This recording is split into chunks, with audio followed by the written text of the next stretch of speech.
Hello and welcome to Wrestling at Random. I'm Jeremy Deemer.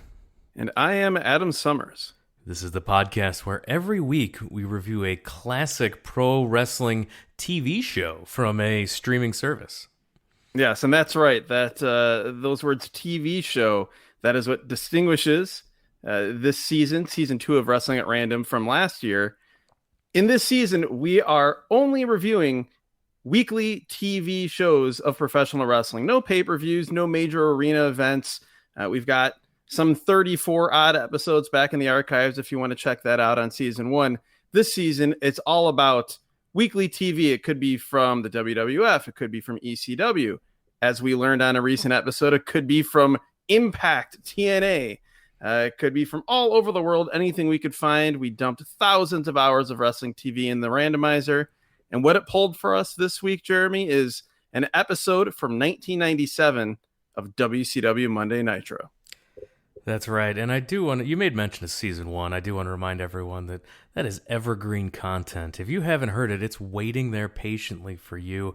It's brand new episodes for you. If you haven't heard it, I highly recommend you go back. That's where we are covering those major events, those pay-per-views, a couple of WCW pay-per-views. If this Nitro episode is the first time you're hearing us, go back and listen to those Nitro pay-per-views as well. All of it is available in our archives, wrestlingatrandom.com, and of course, any podcatcher of your choice. The entire history and back catalog is there. Make sure that you're also following us on social media at Wrestle at Random on Twitter and Instagram are the best ways to interact with the show. We love to hear from you. We love to hear when you went back and watched and listened to one of those old episodes. Give us feedback. We still want to hear about it no matter when you listen to it. We love to interact with you. If you stay off of Twitter because it's a cesspool, we get it. WrestlingAtRandom@gmail.com is the other way to get a hold of us, and we want to hear from you, the listener. So please continue to interact with the show that way. And you mentioned that this is WCW Monday Nitro. This is March 3rd of 1997. So we're at kind of the peak of WCW popularity at this point. A huge switch in momentum in the Monday Night Wars. Yeah, we're right in the middle of that 83 weeks that Eric Bischoff likes to talk about. That's right. So a little context about the NWO and why that angle was so popular, as it is heavy in this show. It is heavy in the reason why they were a ratings juggernaut at this point. And to learn about how the NWO came about, it was back on April 29th, 1996.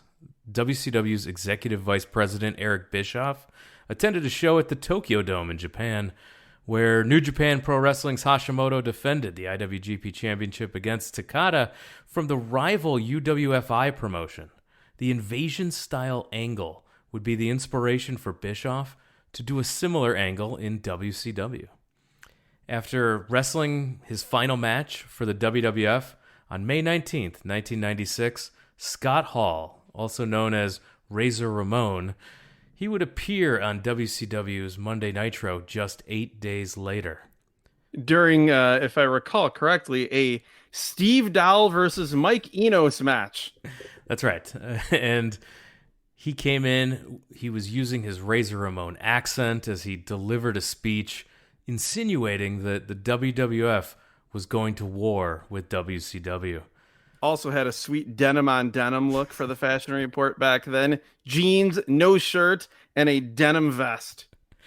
Hall was soon joined by Kevin Nash, the former Diesel from the WWF, and they did such a convincing job alluding to them still working for WWF, trying to infiltrate WCW, that Vince McMahon himself, in what appeared to be a prepared lawyer's statement, said on the January 3rd, 1996 edition of WWF Raw that Diesel and Razor Ramon were no longer working as part of the World Wrestling Federation, but that they intend to portray themselves as the stars they once were and were participating in a ruse that they're still part of the WWF when they are under control with a rival wrestling organization. I don't think that would have been January, though. June 3rd. January. June 3rd, 1996, Raw.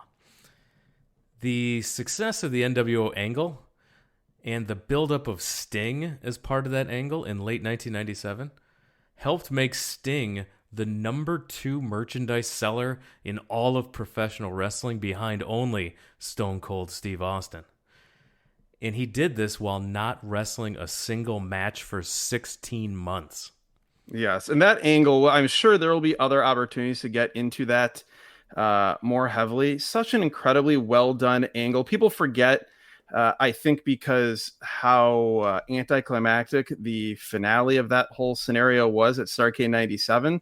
But the way they tease that out week by week with Sting and Lex Luger and the fake Sting and WCW thinking Sting turned, and then that causing Sting to be understandably upset and then go away and then just appear in the rafters with this black and white crow gimmick, and just the way that tease out slowly week by week. It, like you said, it was incredible.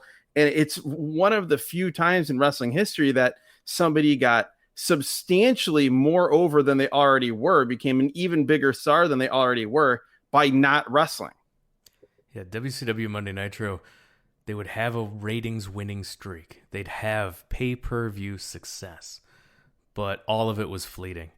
The NWO would have too many members, different NWO factions, a B team, and with that sweet NWO B team music, which we got to hear at one point on this show. And the other thing, which maybe you're going to bring up about the NWO, was that it was so rare that the baby faces ever got anything over on the NWO. It was just weekly beatdown after weekly beatdown after weekly beatdown. And as cool, quote unquote, as the NWO was, at some point there needed to be a bit coming back from the other side. You're right. There was never a finish to the story. WCW, the company, never triumphed. Eric Bischoff did the NWO angle right for a while, but unfortunately, he didn't finish the story the right way, and that was one of the many factors that helped in killing the company WCW altogether. Now, this was building up to that late 97 Starrcade, like you mentioned. This is early here in 1997, so we are at our peak. We're just into the Sting storyline as the show opens, showing the entrance, the stage. We got pyros indoors, and Tony Schiavone welcomes us to the hottest 2 hours on TV, live on TNT. Like I said, this is March 3rd, 1997, and they're in the Omni in Atlanta. The history of wrestling in this building. Yeah, it's wild. Also, when you think about it, this is like 14 years after the last Battle of Atlanta. Yeah, the actual in that same building. This was actually a sellout. 13,693 fans paying $137,211. Dave Meltzer reports in the Wrestling Observer newsletter that this was the first legitimate turnaway crowd at the Omni for pro wrestling in so long that nobody could even remember the last time. Wow. Even for the live Starrcades in 85 and 86, when the Starrcade was considered the NWA card of the year, the Omni didn't actually sell out. So you have to go back all the way to the 70s for a legit turnaway crowd like this one.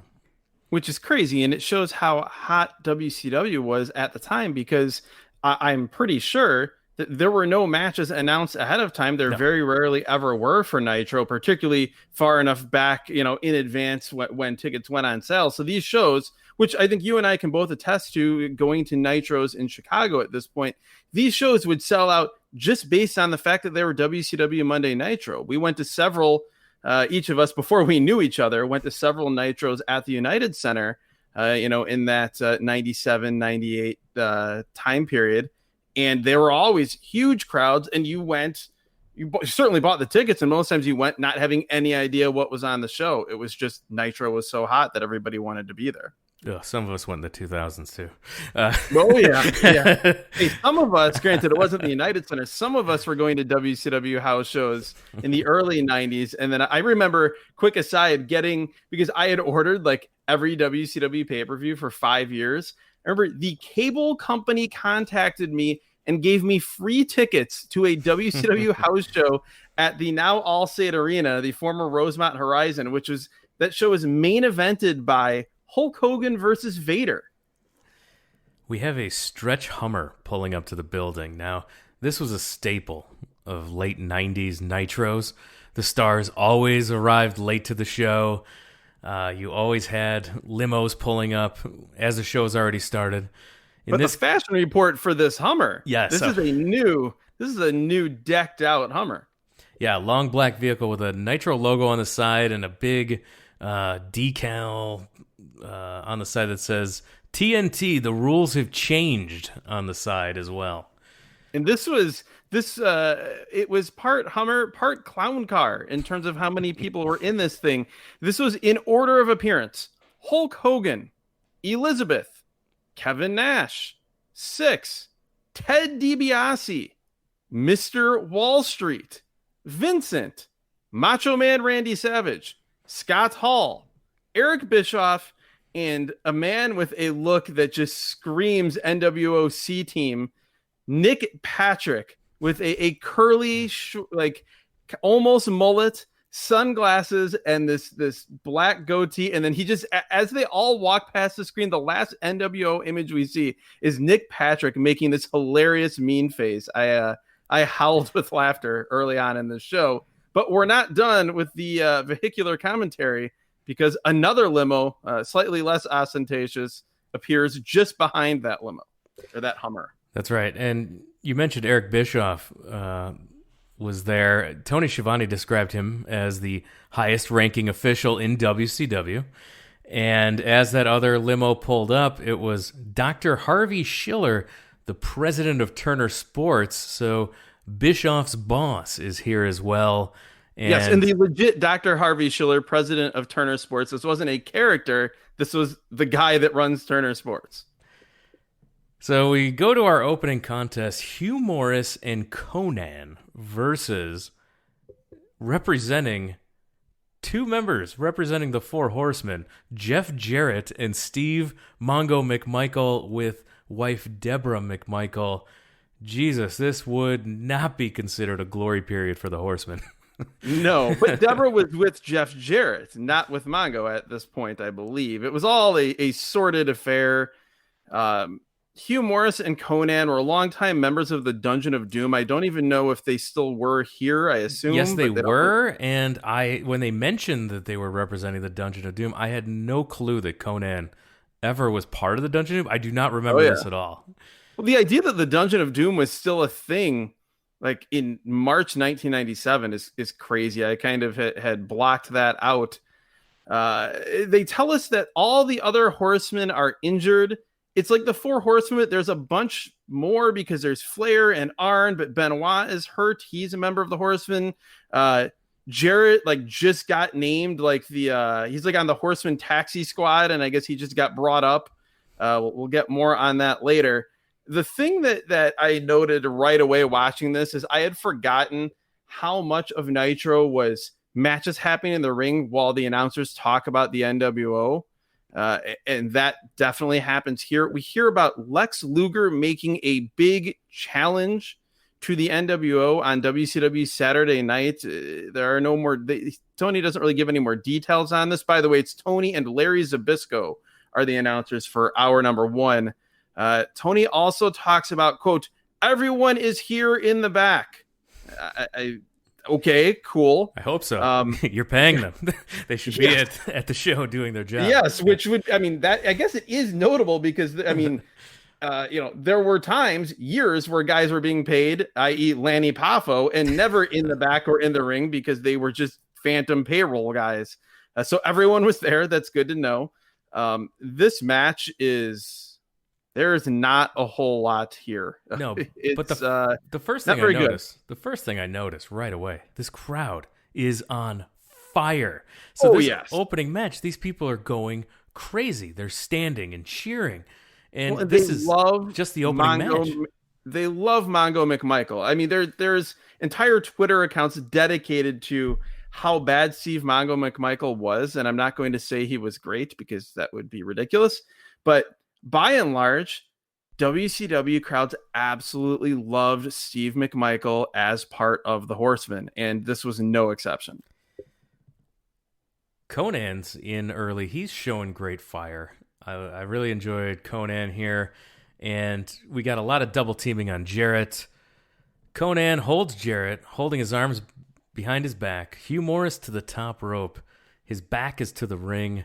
Jarrett mule kicks Conan low, moves out of the way as Morris does his twisting crossbody off the top, hitting Conan. Jarrett with the hot tag to Mongo, and oh boy, clotheslines all around. 3-point stance, chop blocks. We get a Mongo muscles up individually each Hugh Morris and Conan with very awkward body slams, like just no form, just all power. But people in the crowd are literally jumping up and down with excitement. Yes. Like you could see them. I'm like, holy cow, this crowd is going nuts for action here. This is great. We also had, I did want to mention, you talked about Conan looking good early. He hit one of my favorite Conan moves, the rolling clothesline, where he throws the guy off the ropes, does a forward somersault roll, and then hits a nice hooking clothesline. That was fun. Public Enemy makes their way out to ringside. They take a steel briefcase, a Halliburton briefcase, away from Deborah. It's such a thin briefcase. Like, I've had manila folders that were thicker than this briefcase. It is. This would be the thin crust version of a briefcase. Definitely not deep dish. No. So Jarrett tries to intervene, attacking the Public Enemy. I never got Public Enemy in the ECW matches we saw. And at the time, and I for sure never got Public Enemy in their WCW run. They're just terrible. Yeah, I love Public Enemy and ECW. Like, they weren't great. Rocco was good. Johnny Grunge was what he was. But they fit. In WCW, like, I remember initially being excited to see them there because at the time, again, as much as I liked ECW and I liked Public Enemy, we didn't get ECW TV here. So it was like I didn't want guys to leave there, but I also was like, well, if they leave, I'll actually get to watch them on a weekly basis. But yeah, it didn't work. It also didn't help when, they go from being in ECW feuding with teams like the Gangstas and having these violent feuds to feuding with Steve McMichael. They will face Jarrett and Mongo at the uncensored pay-per-view, we're told.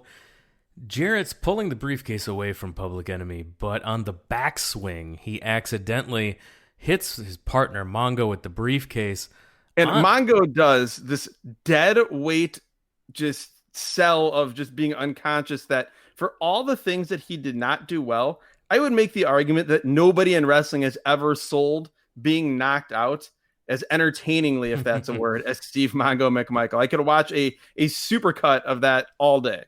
He legit was hit with the briefcase, and on a replay, you saw the blood hard way from his forehead from the briefcase. The wide pullback of the camera, which WCW would do at the time. I remember there being a match with Steve Regal at some point around this time period where he got busted open bad hard way, and they zoomed like that San Jose Sharks SAP Center last row of the upper deck sort of hard camera shot.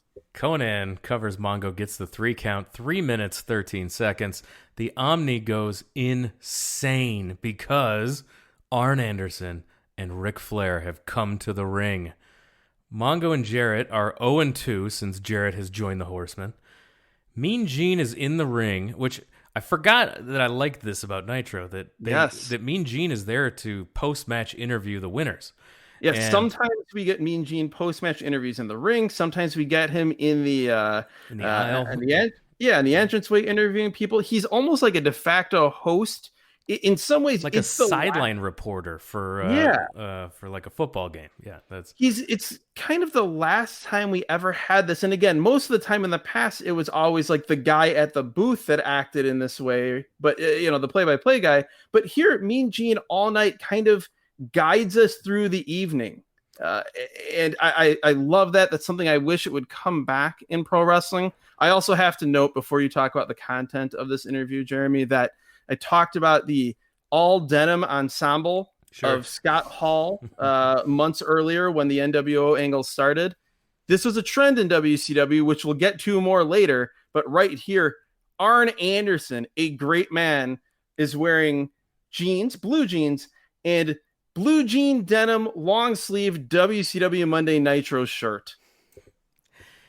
Arn starts yelling at Jarrett, and when retired Arn Anderson yells at you, it's got an extra I disappointed dad vibe to it. Yes, absolutely. Particularly when it's him yelling at someone who's in the Arn Anderson spot in the Horseman. That's a very good point. He says, "You're not that clumsy.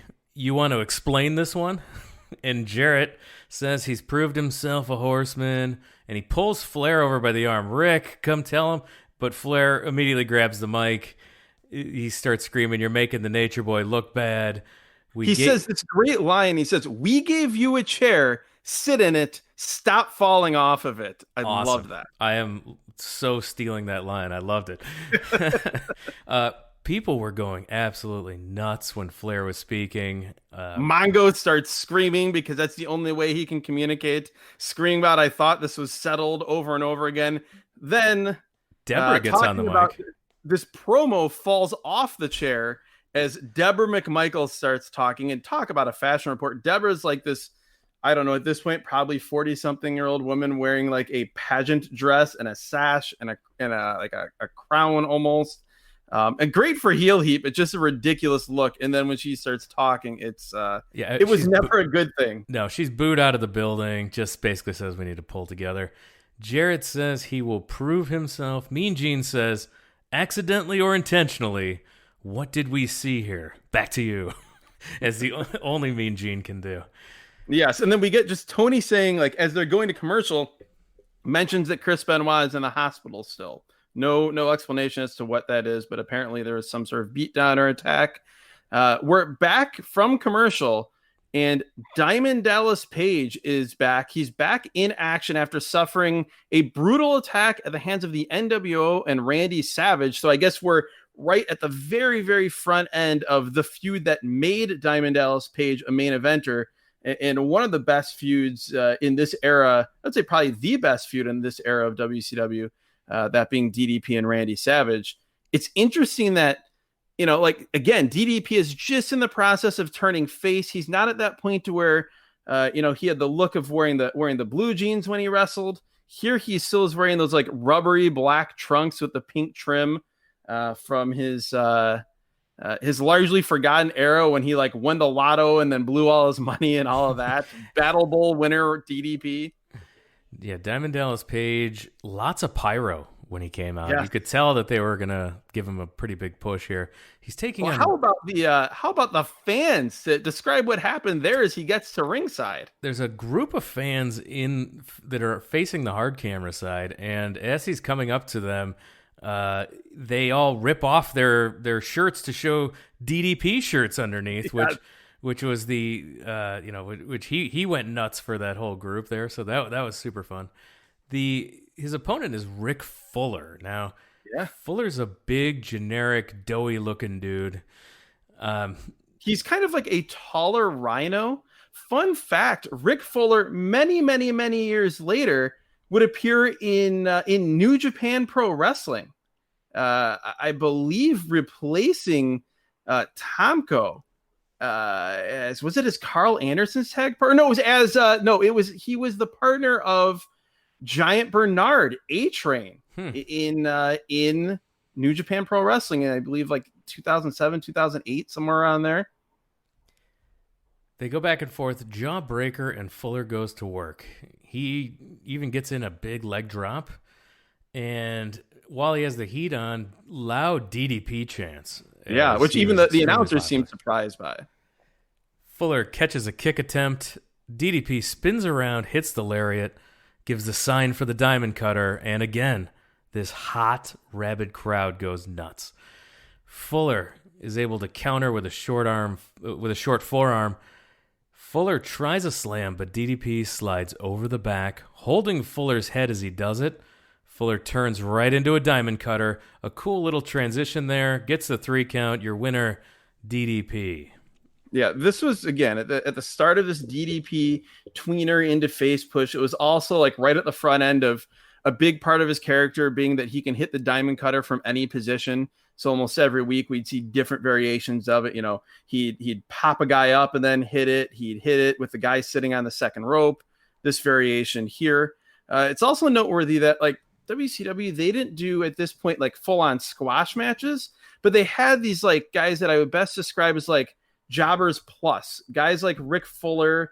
We mentioned guys like Mike Enos, Steve Dahl, that like they weren't, they weren't Pete Doherty or, they were sort of like more on the Barry Horowitz level of jobbers, maybe even a little bit higher than that, in that like they would get the occasional win, particularly on WCW Saturday Night, but mostly they were here. They had a little tiny bit of credibility, but they were here to eat falls on Nitro. Gene interviews DDP. They show us the attack by the Macho Man Randy Savage last week. From behind, Savage and Hall then spray painted NWO on Page's back. Savage dropped the flying elbow on him as well. DDP says, "If you're that much of a savage, snap into this," which was a play on the Macho Man's Slim Jim commercials, and snap into it. So that was a great line. Good promo from Diamond Dallas Page. Yeah, a couple other just amusing notes. Tony has a great, ridiculous line, Tony Schiavone, during this match where he's talking about DDP and maybe why the crowd is cheering for him. And he says that maybe DDP is the type of a guy to rip off a lady for $13 million, but he's a fighter and stands up for what he believes in. Okay.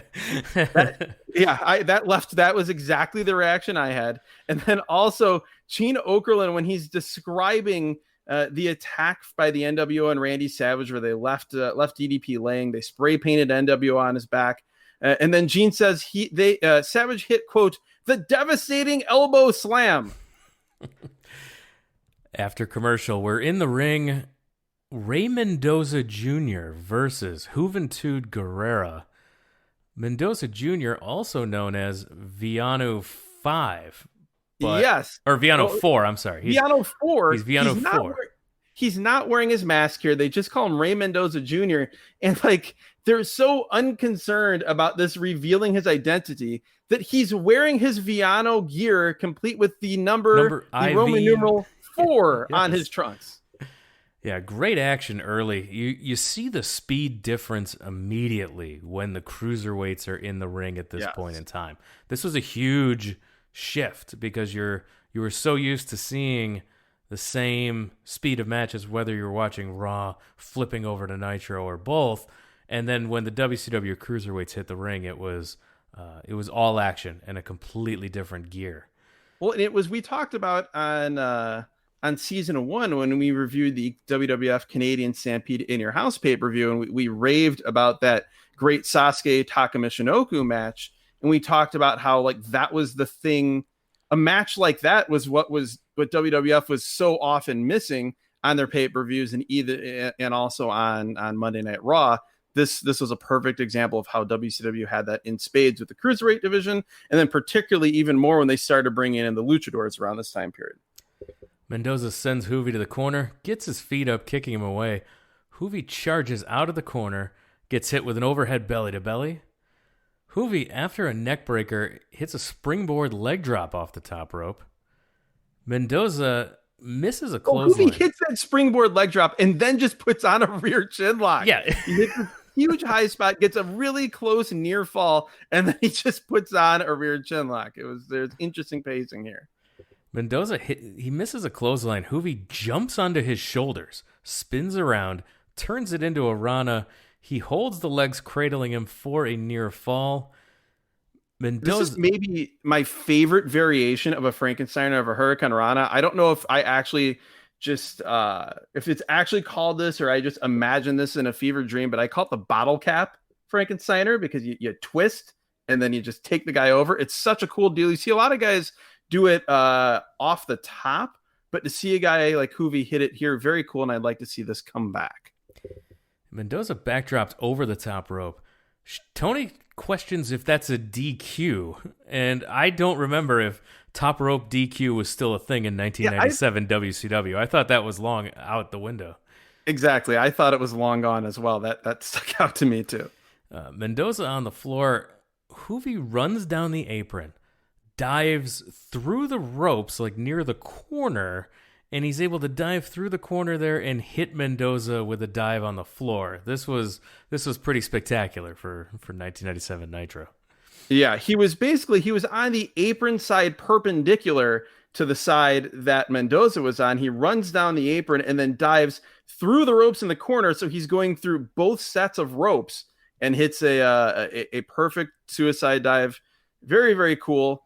And then they're back up on the apron, fighting. Hoovy jumps, springboards to the top, jumps back onto Mendoza's shoulders. Mendoza is still standing on the apron and hits a Rana back into the ring. Again, very cool, very creative, something I don't recall seeing before.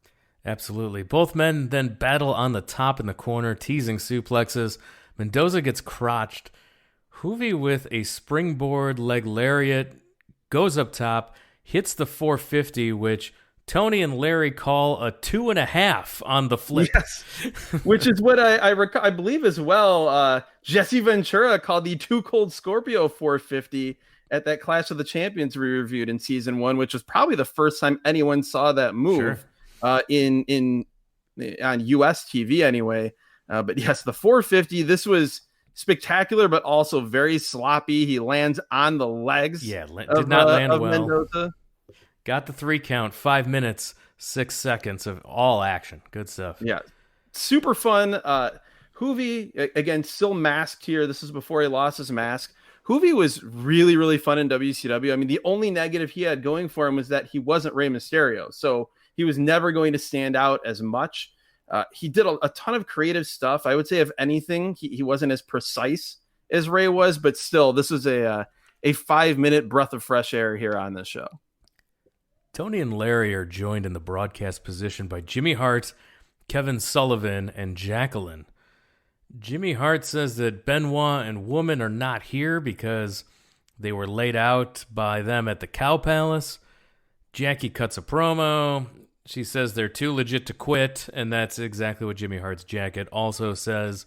She says she's going to beat Lex Luger and Hulk Hogan as well. So she this promo just meanders. To me, the most noteworthy thing is just like you're just parachuting into Nitro here.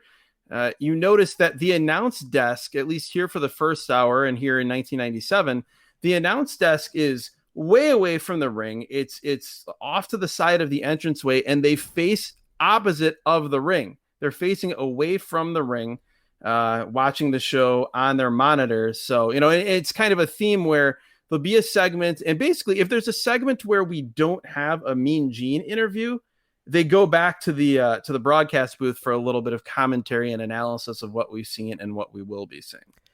We get a commercial that starts with the following announcement has been paid for by the New World Order. And it's a black and white shot. This is it's a quick Ted DiBiase and Six, who's Sean Waltman, X-Pac, Six doing a commercial about, speaking of denim jackets, the NWO's denim jacket. I believe it's a leather jacket. It's an NWO leather jacket for $80. So they're $80 plus $10 shipping and handling. And yes, this was, and I don't know if it's one of those things, as seen on TV, coming from Wallingford, Connecticut. So it's gonna, please allow 2 to 18 weeks for delivery.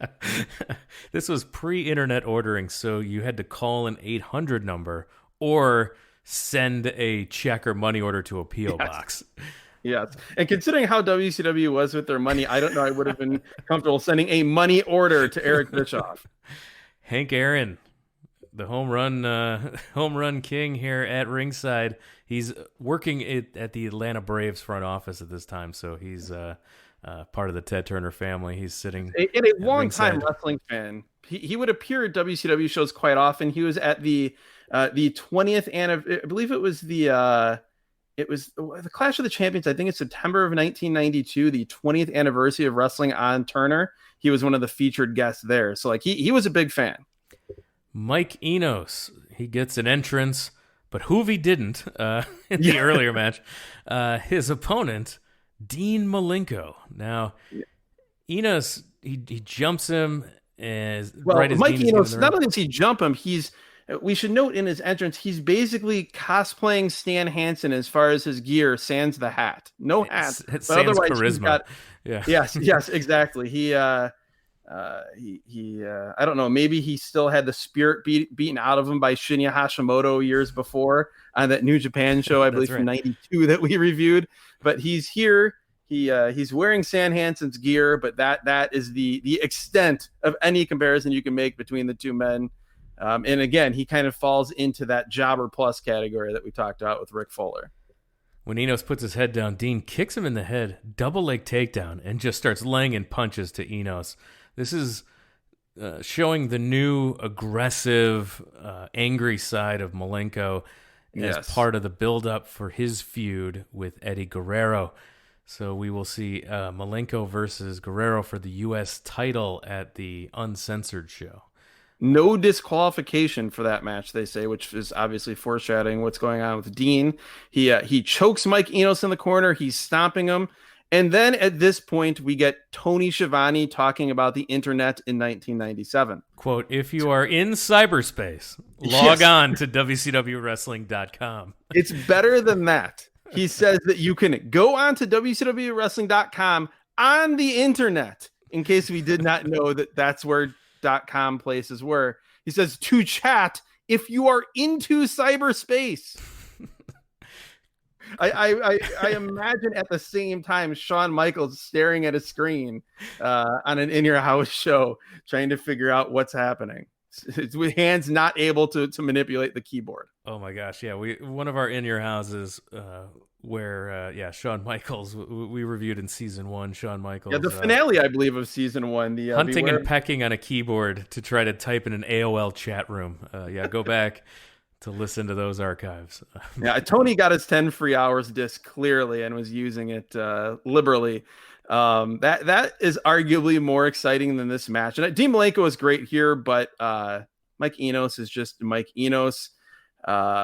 Dean drapes, he's got him on the floor. He drapes the leg over the guardrail and then kicks the guardrail. So he's very aggressive, borderline heelish. And we learn that Eddie Guerrero cost Dean Malenko the Cruiserweight Championship to 6, apparently. But it was accidental. Eddie is very distraught, but Dean Malenko does not believe him. That's the setup for Dean Malenko's newfound anger and aggression. Yeah, a ton of crazy intensity by Malenko, just working over the leg, working over Enos' leg. And we see a knee bar after that. And well, how about Enos hitting a belly-to-belly suplex, Dean Malenko going full Road Warriors and completely no-selling it and just getting up and hitting a knee drop to the knee, and then as you mentioned, that awesome rolling knee bar that he gets right afterward. That's right. Malenko to the top rope, hits a crossbody. Enos rolls through for a near fall. Enos then misses is a diving headbutt too generous of what he attempted here? He hits a short arm clothesline, almost a rainmaker many years prior. Then he goes for it.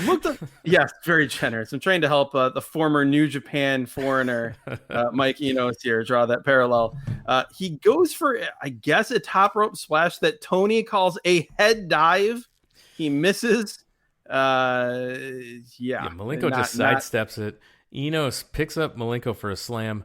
Malenko rolls him up into a small package, gets the 3 count. Your winner is Dean Malenko, 4 minutes, 27 seconds. I thought Larry Zbyszko was actually really good on commentary, pointing out how, Dean usually such a cool, calm customer and doesn't make mistakes, but there being several points in this match where he says, Dean has made mistakes and gotten caught due to his higher level of anger and aggressiveness. Malenko on the mic, he talks about the new and improved Malenko, what it's all about. I'm a great wrestler and technician, but I will excel at beating you, Eddie Guerrero, or anyone else that steps in my way. He will kick you all around this ring, he says. And we head now to one of the the way that they sell this segment when it happens. It's got a ton of importance here. First I want to mention, we get a promo for WCW Saturday Night, which has that awesome WCW Saturday Night cyborg arm caution futuristic vibe going on that I love. So I just want to mention that because it's our first hint here on Wrestling at Random of WCW Saturday Night. But yes, to the important stuff. Mean Gene introduces Eric Bischoff. He comes out and says, "I'm the most powerful man in the industry. The NWO would love to step into the ring at Uncensored. Belts versus the future of WCW." Then Dr. Harvey Shiller walks up. Now, Dave Meltzer reports in the Wrestling Observer newsletter that this was supposed to be Ted Turner. Oh, wow. WCW's Hotline actually reported before the show that Ted Turner was supposed to do this angle with Bischoff. But Ted decided he didn't want to do it, and he sent Shiller instead. So they would later in the show try to set up that Ted Turner angle again. But here it's Dr. Harvey Shiller comes out, says we need to talk. Just because you have a contract, you can't fire referees whenever you want to. He would apparently earlier Bischoff had fired referees for not giving the NWO victories, and he was stripping people of belts and giving them to the NWO. Yeah, he stripped the Steiners of the belts, even though they didn't lose. I remember they did a great angle with, I believe it was Randy Anderson when he fired Randy Anderson like over by the announce table, and it was just horrifically sleazy heel stuff that was very effective, very well done. Bischoff says, "Yeah, I can do all that." And so Shiller suspends Bischoff. "You can sign no more contracts. I don't want to know you're even answering a telephone. I don't want to hear a rumor that you were in a men's room at a WCW event." That's a great line. Yeah, so Bischoff is suspended and not allowed at the arena and has no power. So this is a huge deal. Tony Schiavone's losing his mind with excitement that Bischoff's finally getting his, and they sell it like it's a very important moment here in the WCW NWO rivalry. And Bischoff was fantastic here. He Absolutely. Like the different layers of like reaction that he goes through. First, he's usual, incredibly smarmy, Eric Bischoff. Then Harvey Shiller comes out and he's calling him Dr. Shiller, and he's being very like deferential. And then Dr. Shiller does what he does, and then Bischoff is indignant and just starts calling him Harvey and saying you can't do this. Just great. Like for whatever you can say good and bad about what Eric Bischoff did during his tenure in WCW, and it's obviously very complicated and a mixed bag. He was here, and he would go on to be in the WWF just an absolutely tremendous TV character. And I would I do not like the heel authority character, heel authority figure character. It's I've never been a big fan of it, but if I have to watch one person do it, Eric Bischoff is the guy for me. No, absolutely a heck of a talented TV performer and character. Absolutely. U.S. Championship. Ultimate Dragon with Sonny Ono. As they called him before they realized it's Ultimo. Yes, this was during the Ultimate Dragon era. Like the graphics said, Ultimate Dragon as well. Yeah. With Sonny Ono. Good pyro for him coming out. We did see Ono taking a picture of him, because he's Japanese. There would be a discrimination lawsuit later. I did note, separate from that it seemed as though he invented the selfie here with this Polaroid in 1997. His opponent, U.S. champion Eddie Guerrero. And at this point, I'm sure you had the same realization I did. Oh my God, we get to see Ultimo Dragon versus Eddie Guerrero here in 1997. Yes. I can't wait. I'm going to get my great TV match that I talked about so much in the trailer for this season. My notes say, hell yeah, this will rule. And I'm so excited. And we get some great mat wrestling, chain wrestling earlier. Rana from Dragon. Eddie hits one of his own. Counter standing Frankensteiner. And then Eddie hits a sort of a tip-up Frankensteiner. Ultimo pops him up into the air, and Eddie comes back down and hits him perfectly with the Frankensteiner. And yeah, I'm very excited about what awaits us in the coming minutes. Eddie on the outside gets kicked a few times by Sonny Ono. Dragon hits his kicks combination, finishing with the spinning back kick. Classic Ultimo Dragon. Dragon off the ropes does a handspring into a crossbody. Eddie rolls through. His feet are on the ropes. The ref doesn't see it, and he gets a 3 count. Damn it, WCW, teasing me with an awesome match and giving me nothing. It's like that Rockers and Brainbusters match from the last Primetime Wrestling we reviewed. I was livid.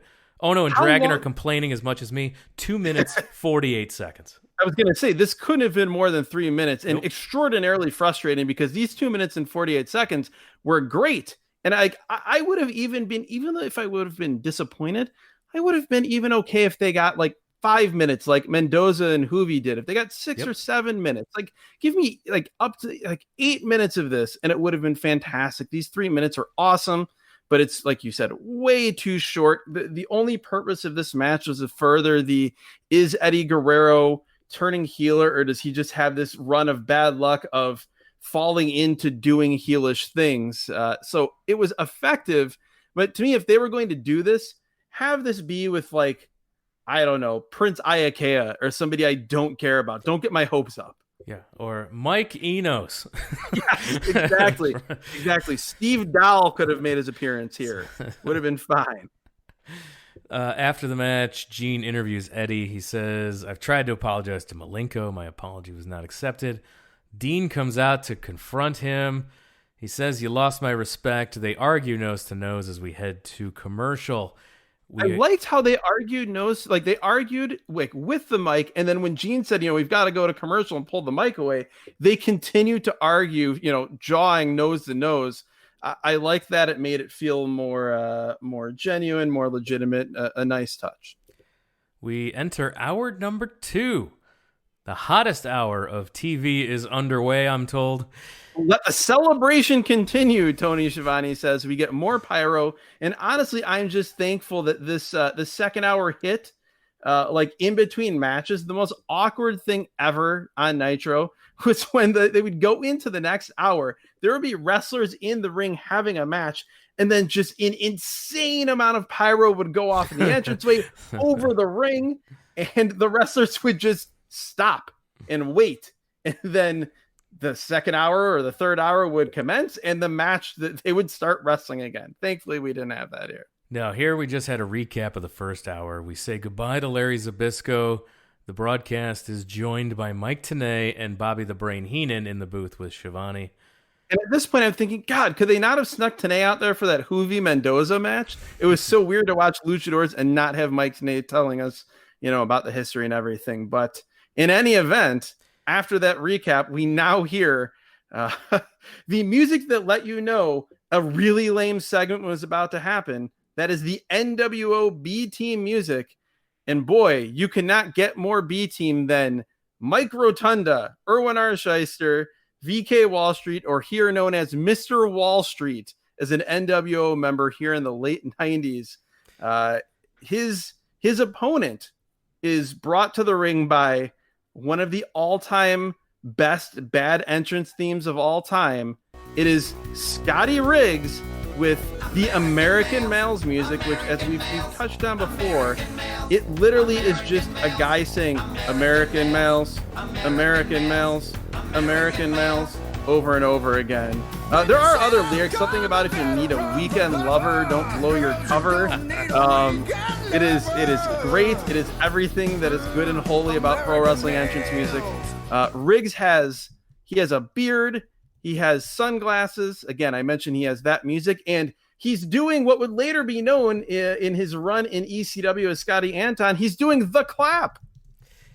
In my head, I heard Don Callis, Cyrus, talking about like everybody's got the clap here at the Omni. And yeah, so Riggs is trying to find his way after his American Male partner Buff Bagwell joined the NWO. It became a significant part of the NWO in Japan, according to Mike Tenay, which is in fact true. He would do a lot of tours of Japan during this time period with Scott Norton, the famed Vicious and Delicious tag team. Mr. Wall Street would have spent a lot of time as part of the NWO in Japan at this point. And in a lot of ways, you mentioned them talking about Scotty Riggs trying to forge his own identity. This many months later, is what would eventually lead Scotty Riggs to his feud with Raven, which we chronicled on our World War III pay-per-view review that would eventually lead to Scotty Riggs losing an eye in storyline and becoming a member of the Flock. 2 long chin locks by Wall Street in this match. I was having flashbacks to Captain Mike Rotundo and Tommy Rich against the SST from if there's anything, Capital Combat 90, Return of RoboCop. The long reverse chin locks is the through line for all of Mike Rotunda's characters, and it certainly was the case here. His look, by the way, he is wearing black cargo pants and an NWO shirt with the sleeves cut off, showing off biceps that aren't there. No, and still a mullet in 1997. Yes, it is a look. It's just a backdrop. This whole match is a backdrop so that the announcers can talk about the main event for the uncensored pay-per-view. And we're told that Piper will get to pick his own team for that match. And it is an NWO versus WCW match, as we talked about earlier, that they had made. Tony is great here in doing the, like, I'm getting something in my ear, I'm hearing something from the back, saying that Harvey, Shiller, and the WCW Executive Committee are reviewing contracts, and they are going to allow the NWO versus WCW match at Uncensored to take place, but they have also invited Roddy Piper to put together his own team, since he is the wrestler that has been most affected by the NWO. I thought this was really well done. Tony was great. This was a nothing match, so I'm fine with him doing a podcast about this breaking news. This it needed to be clarified because no one had any idea what was happening except so this needed to be explained. Exactly. And it again needed to be explained at the end right now, because what was going to be coming up later on the show would have been even more absurd and nonsensical than it was if Tony hadn't explained. We'll get there. Now. Hey, hang on, folks. This next segment is going to blow you away. But first, this match ended just by Buff Bagwell hitting the ring, jumping Riggs. Riggs was getting double teamed by the NWO. He tried to duck out and grab a chair, but not the folding chair that you're used to in wrestling. He grabbed just like a regular chair. Like the timekeeper's chair, which, my only note about the action in this match, 2 notes. Scotty Riggs hit a top rope sunset flip, the dumbest move in wrestling this side of the Bubba Bomb. I saw that. Yeah. I was not feeling this. He was channeling Johnny B. Bad here. And then there was one point where, like, Wall Street bounces off the ropes, and then Riggs hits this weird flying elbow pounce that I am extremely upset Tony Schiavone didn't call flying body attack, because it is the only thing you could have called this. But yeah, otherwise total nothing deal. And really the only thing we of note here, like you said, we get the information about the uncensored match, and then at the end Tony tells us that Roddy Piper has arrived and is in the building. We then go to, before we get to Piper coming out, we have 1-800-COLLECT Road Report with Lee Marshall. Stagger Lee Marshall. Stagger Lee Marshall, as Dusty Rhodes would call him. He is on the road. He's not really. It's like this horrible fake affected audio to make it sound like he's on a cell phone, or that he's, I guess, from a phone booth calling 1-800-COLLECT. But the noteworthy thing is he tells us that he's at Club La Vila in Panama City Beach, where Nitro will be next week. And man, I'm disappointed that that's not the one that Randomizer pulled, because I love those Club La Vila shows where someone ends up in the water. It's such a unique atmosphere, such a different look. But we'll have to wait sometime down the road to maybe get one of those shows. If you want to know what a collect call is, you're going to have to go look that up. We don't have time to explain here on the podcast, because we've got to get to Roddy Piper. Roddy Piper comes out next. Now, he comes out for an interview. He says, 2 times Hogan we meet, 2 times you sleep. Yes, he says Hogan doesn't have insomnia, and then explains that he put him out twice at the sleeper. Piper is incredibly over here. So popular. It's noteworthy for what happens later. He is the second the bagpipes hit, the place goes absolutely nuts. He's wearing a shirt that says Icon in the NWO style of writing. The other thing I noted, just as an aside, in this promo, which it's a great promo by Piper, is how much John Moxley in modern times, how much he's influenced by Roddy Piper. Like, you know it, but seeing a Piper promo here, seeing Piper wearing a leather jacket, it's striking to see the influence. Yeah, now, Piper having a team thrown into this main event, the decision was made to do this because Piper had 2 straight large buy rates with Hulk Hogan on pay-per-view. So the two Starcade matches and Super Bowl. Yeah, the 2 matches he had outperformed their expectations. So they wanted to ride that wave, and Piper's popularity was super high, as you could see by the fans absolutely going crazy for him. So they wanted to get Piper into this main event match, so they let him pick a team.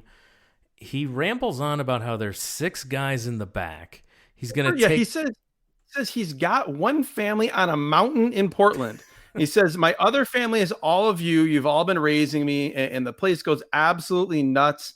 He says some Scottish phrase that translates to "we're not home till the battle's over." It's very cool. Then he says, I'm going to make a 3rd family, but I'm not going to contrive a family, which he then goes on to describe how he's going to contrive a family. He says that they have 6 men in the back. He says he's going to take on these guys one at a time tonight, and we'll let the fans decide with a thumbs up or thumbs down. The only thing, well, I won't say the only thing, the first thing that's weird about this is that if Harvey, Shiller, and the executive committee just minutes ago decided to include Piper in this, it begs the question, does Roddy Piper travel with an entourage of 6 random dudes all the time? And they were here and they were able to do this? I've got some information about how these 6 dudes came about. So at this point, the first man starts coming down to the ring. Tony Schiavone says, and I quote, I have no idea who that guy is. And we are all Tony Schiavone. Yes. Mike Tenay says, this is unprecedented. And you're damn right, Mike Tenay. This is unprecedented. As Tony as the competition starts, Tony refers to him as, quote, the guy. Yeah, he's some muscular dude in jeans and a ponytail. Piper takes him... Tight blue jeans, no shirt, oiled up ponytail. Like this was the uniform if you were going to have a chance to be on Piper's team. Piper took him down, rides his back, slaps him around. Piper puts some sort of a wacky arm submission on, and he taps out. Piper, we'll get to this, but like this felt like someone showed Roddy Piper UFC 1 for the first time, and he's like, cool, I can make a storyline out of this. Yeah, an old VHS tape of it. Yeah, the thumbs down from the fans here, and rightfully so. Next out is Matthew Weiss, better known to wrestling fans as Luther Reigns from his WWF run. I wrote that down right away, and he's pushing the boundaries of the uniform code, of the dress code here for Piper's family, but it's okay because it's denim. He's wearing cut-off jean shorts. Ridiculous cut-off jean shorts and no shirt. He's a massive, massive man. He comes in, he hits some huge knees and punches. As Tony Schiavone says, come to think of it, I did see some weird guys hanging around backstage. So again, Tony Schiavone is doing his best to be like the continuity editor here of this very convoluted segment. Yeah, he has no name on the on the show for this match, but he is fresh out of the WCW's Power Plant Training Center here. Roddy slips behind him, sleeper, and he's out. Crowd gives another thumbs down. So 2 men down, no men on the team yet. The best part is coming here. Another muscle guy in jeans. More shirtless guys in jeans coming out. Starts coming down to the ring. As Tenay and Tony both say, this is bizarre. Accurate take is accurate. Then as this man is ambling his way up the entranceway, another guy comes out in red shorts. He looks like if Big Josh forgot his gear and had to just wear just basic trunks. That's the only way I can describe this guy's look. He's wearing, he comes out, he decks the guy. He's wearing boxing gloves. He takes him out from behind and ostensibly takes his spot, as Tony says, and I quote, He's wearing like red underwear, like boxer briefs. Yes. And then a pair of big boxing gloves. And I don't know what's happening here. Nobody knows what's happening here. He's shadow boxing as Piper is now putting on boxing gloves of his own. Piper knew what was happening because he happened to bring boxing gloves. So Piper fights back, knocks him down with punches. A right hand, Piper goes down. You know how much I love fake worked pro wrestling boxing. This was no Scotty Flamingo, Johnny B. Bad. This was what this felt like was worked brawl for all between these two guys. Yes. It went on and on and on and on and on. And the whole thing with this was that clearly Roddy Piper thought that this Big Josh, red boxer brief, boxing glove looking guy was somehow going to get over huge. And so like each time they came to a crescendo and Roddy Piper would go to get the crowd to give this guy the thumbs up and they booed vociferously, Piper was, you could tell, was just like, well, I'm Roddy Piper, damn it. Through the force of nature of everyone loving me, I'm going to get this guy over. So we're going to keep doing this and he's going to keep coming at me. Yep. And he tried everything from like shaking hands to giving him a hug and trying to like show I'm endorsing this guy, people. And everyone was like, no, this sucks. Please stop it. Yeah. Thumbs down. The problem was nobody wants to see this in wrestling, particularly in 1997. And also, as they continue to try to do this, they're both blowing up, particularly Big Not Josh. And like he's throwing punches and then sloppily falling all over Piper. And it was dying. And instead of pulling the plug, Piper he was so determined that this guy was going to be a superstar. He's like, you're too hard on this guy. Yes. And so then he's like, let's do it again. But the guy throws down his boxing gloves because he's so blown up. He can't lift his arms up anymore. No. And so they take the gloves off to then fight again. Everybody's tired. This is awful. This is just horrible. Went on way too long. No, nobody wanted this. Piper, he said, you got a little bit of gonads, kid. And tells the crowd they were being a little too harsh. Like you said, they fight bare knuckle. Piper gives the thumbs up. Everybody boos. Piper does not care. This guy is on the team now. So he's got one guy on the team. Some big dude, first time not in jeans, comes out. He's big and has a curly mullet, and he comes like he comes at Piper with karate. But Piper, he comes in wearing a black and yellow jacket. He's barefoot in karate pants and a singlet. And the best way I can describe his look is truck stop karate. Yes, and he's trying his karate here. Piper takes him down. Piper fights back, but he's so exhausted at this point that it's just absolutely terrible. The big guy beats up Piper. No one in this crowd wants to see Piper get beat up by nobodies. And this is the second nobody in a row that we've had to watch beat up Piper. And the crowd has gone from mad to disinterested. Yeah. So, and again, just remember how massively over Roddy Piper was at the start of this. People adored him. At the start of this segment. Yeah, they are minutes earlier, even though it felt like days earlier. And like you said, they're trading punches. The truck stop karate guy is completely blown up, and Bobby kind of calls it out how tired this guy looks. And these guys, it can't be said enough how like negative charisma these guys have. The boxing guy, this guy, there's just absolutely nothing there. The guy tries to press slam Piper. He tries. He's holding him over his head, but like can't press him over his head. So he's just holding him there. And Piper, Piper taps, says, "You're on my team, man. You're in." Everyone's not thrilled again. So there's a mixture of boos and apathy. If anything, there's less booing because now people just don't care. They've checked out. Their emotional investment has been beaten out of them. But they do come back a little bit because here comes in a blue and black. Not very stylized, but earthquake colored gear or shark colored gear. It's John Tenta, the former Earthquake. The best part though is like they don't point out that he used to be Shark in WCW. Mike Tenay, they point out his name. They call him John Tenta, and Mike Tenay says that he was a former sumo star, which is true. But it's just weird that they bring this guy out who everyone knows, that they try to act like it's not a guy they know, and they're more interested in getting over that like it's another guy from another wacky martial art to fit this crew. Instead, the crowd does come alive though. You could they went out of their way to not talk about him being a former successful professional wrestler. Yes. No, he's a sumo. He has a sumo background. So Yes, and a recent, like he had appeared on Nitro before as Shark, like a year earlier. Like this is not like it's a guy who had been gone for a decade and they just did a repackage. But he comes in, he hits knees, clubbing blows on Piper, a double choke, and then the other Piper's two newfound contrived family member geeks come in the ring.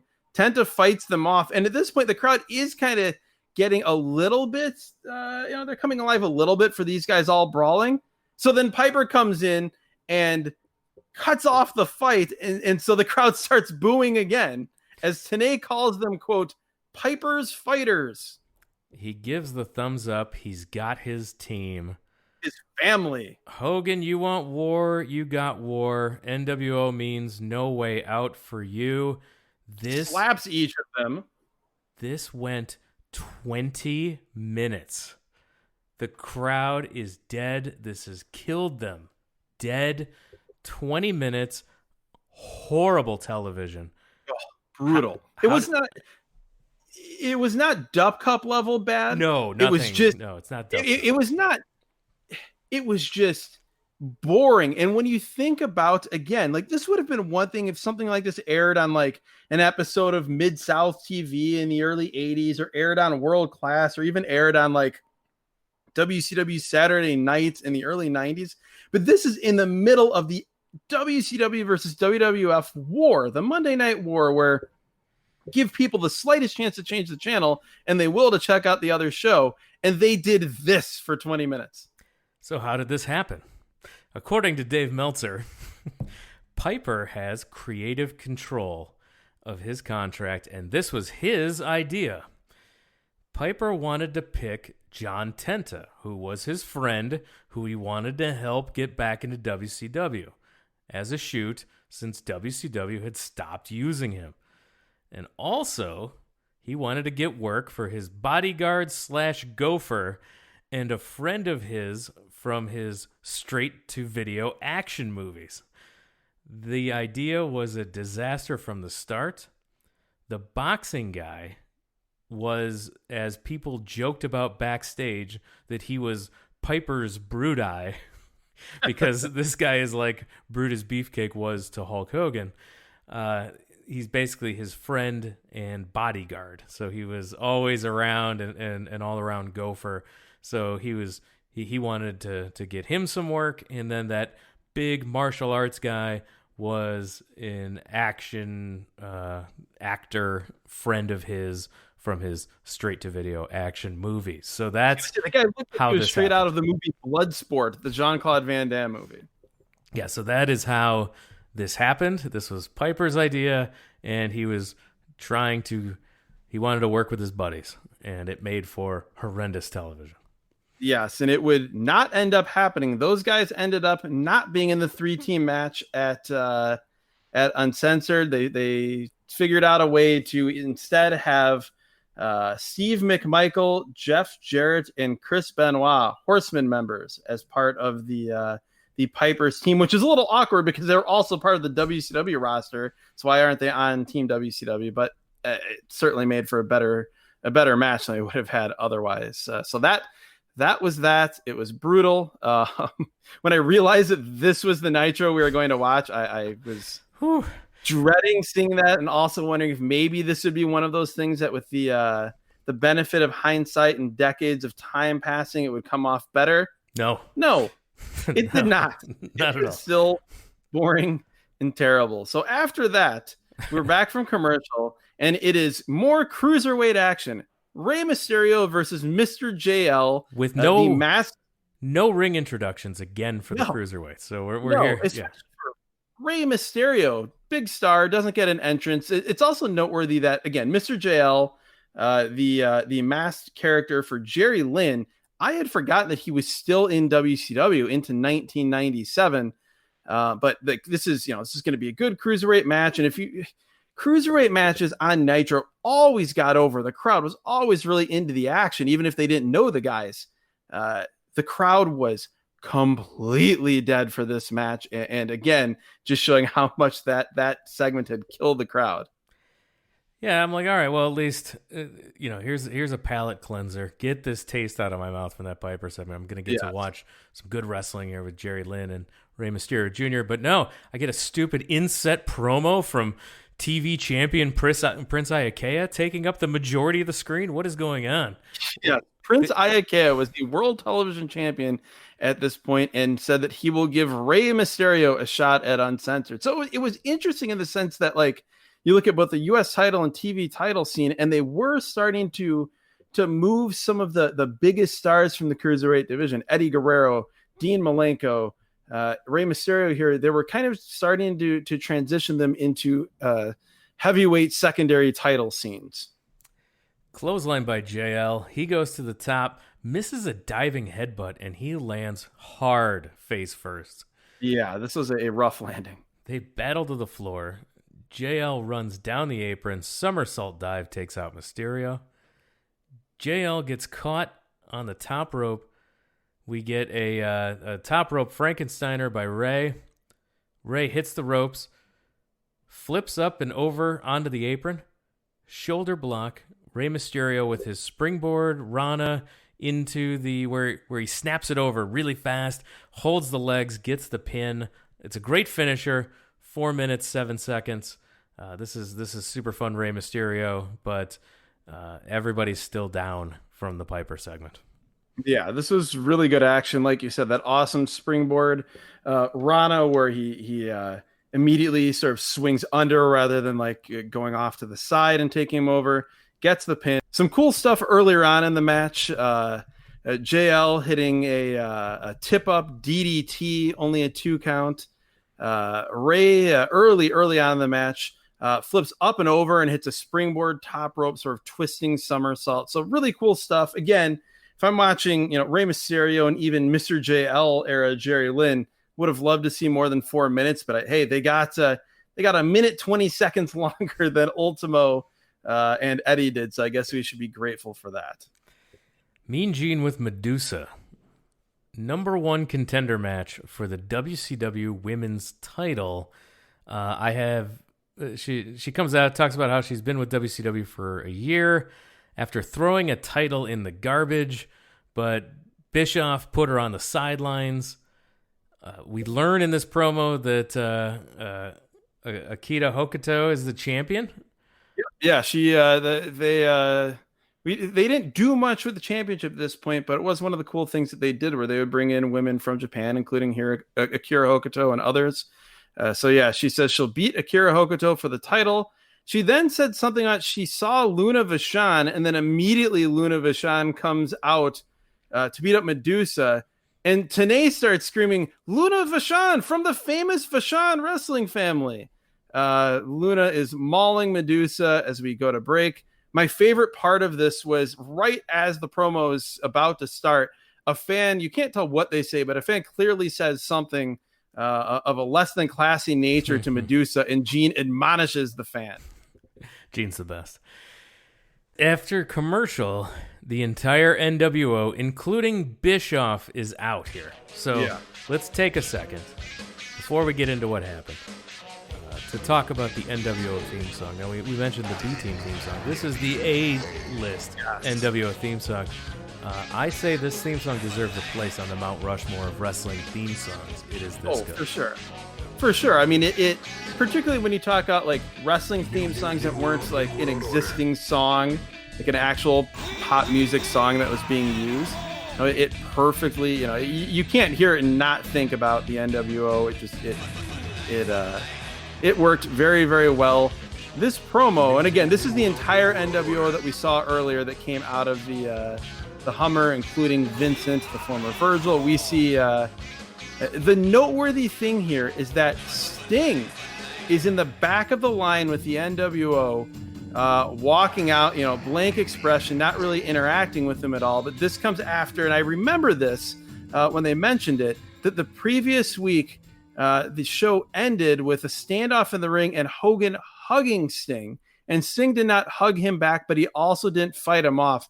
Tony Schiavone says that this is evidence that Sting is part of the New World Order.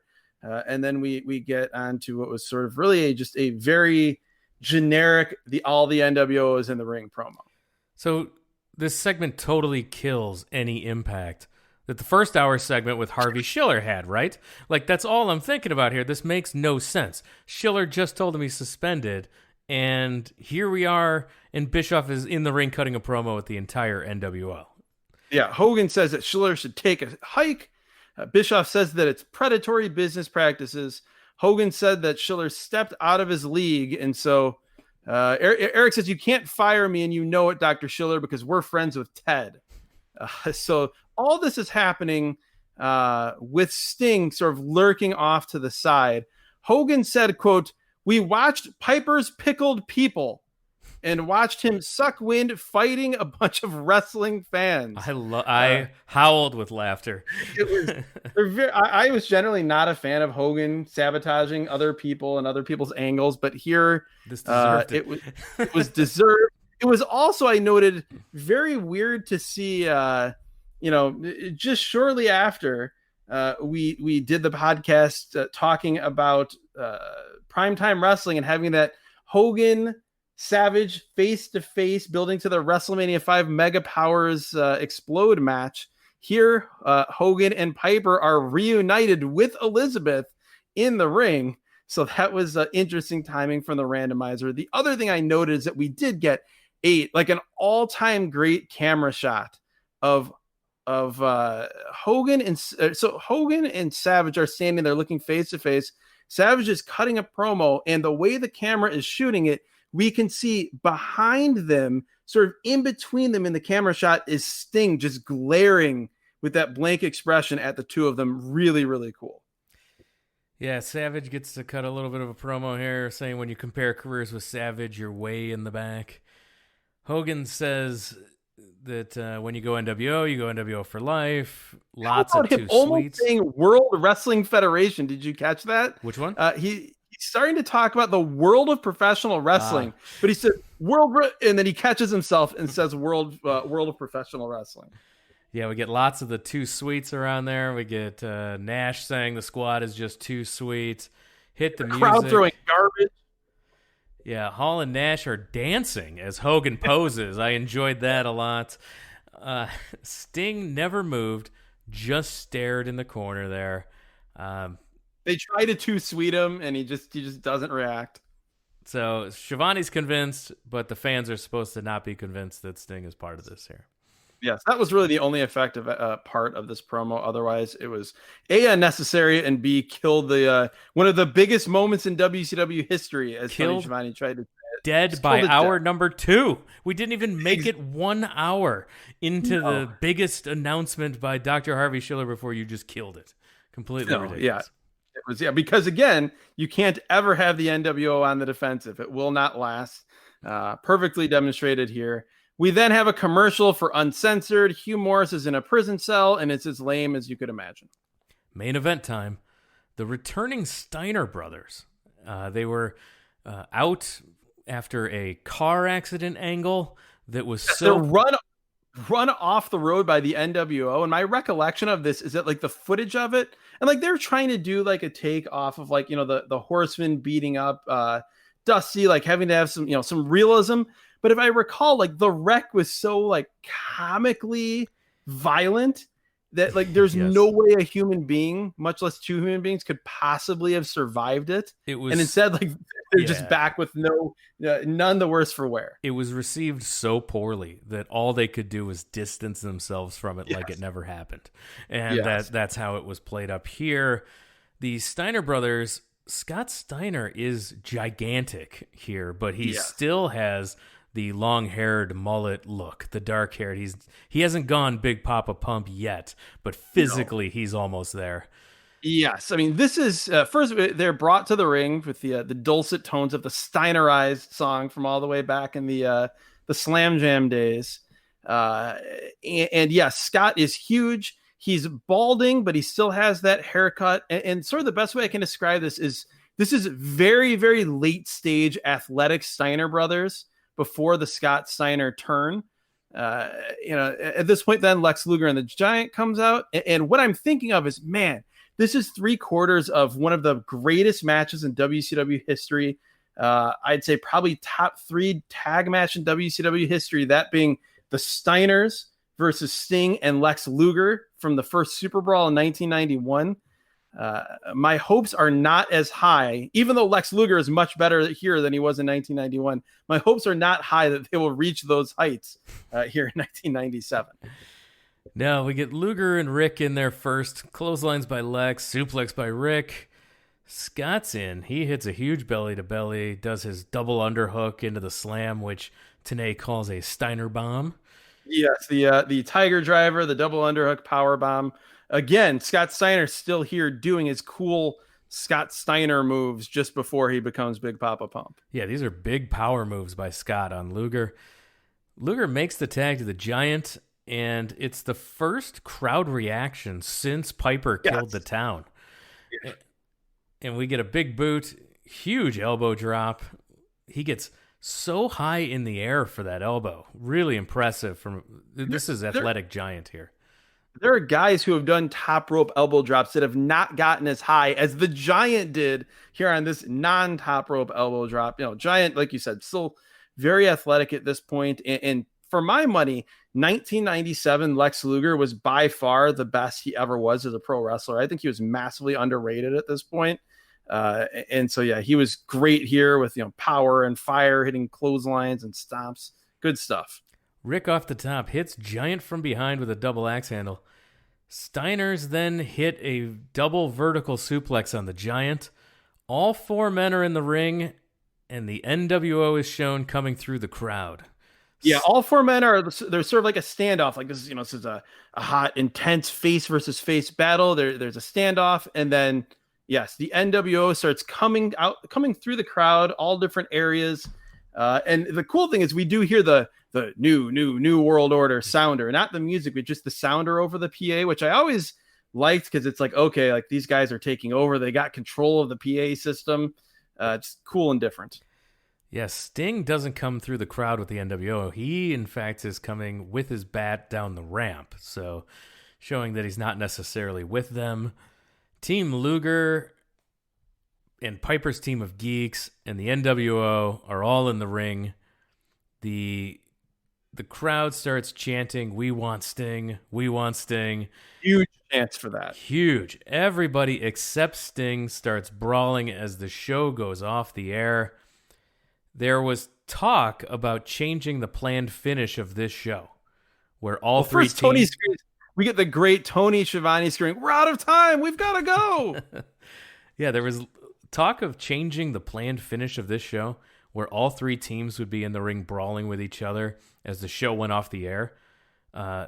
They wanted to change the finish to having Piper's team get destroyed at the end, and then they would be able to replace those guys with the Horsemen later. But for whatever reason, probably because nobody could figure out how to exactly break the news to Piper, the originally planned show end took place as written. So they thought about changing it.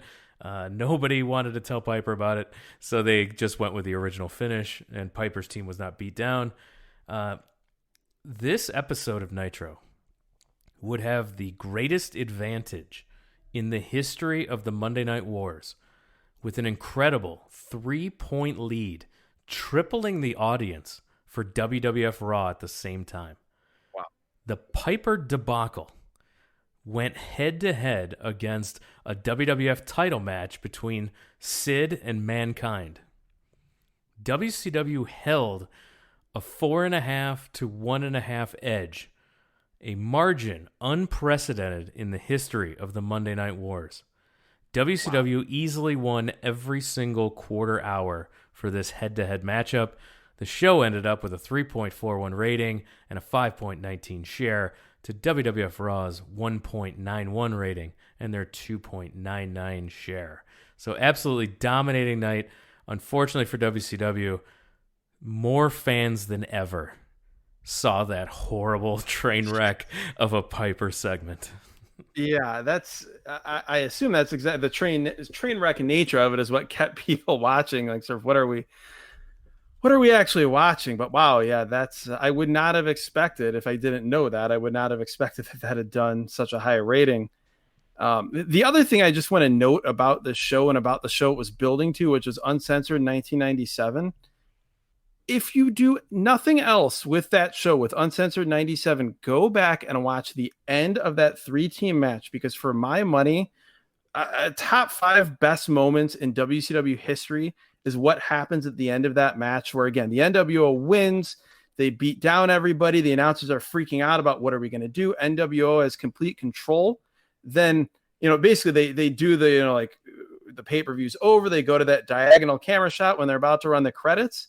Out of nowhere, Sting comes down from the rafters. And this is, again, after 6 months, going back to his last appearance in the ring at Fall Brawl. And then the next night when he cut the promo saying that, you didn't trust me, if you stick with me, I'll stick with you. Otherwise, you can just stick it. That whole thing, we had seen no physicality from Sting since that point. Sting comes down from the rafters and beats the hell out of the NWO with the baseball bat, including Hulk Hogan and Dennis Rodman is there as well. But just the sheer emotion from the crowd, the emotion from Tony Schiavone and Dusty Rhodes on the call. I like to pretend that the Starrcade 97, whatever it was, 8 or 9 months later, that whole thing with Hogan and Sting never happened, and that was the end of the Sting NWO storyline. And if you do that, it's a tremendous way to end things, because it's just it's perfect pro wrestling.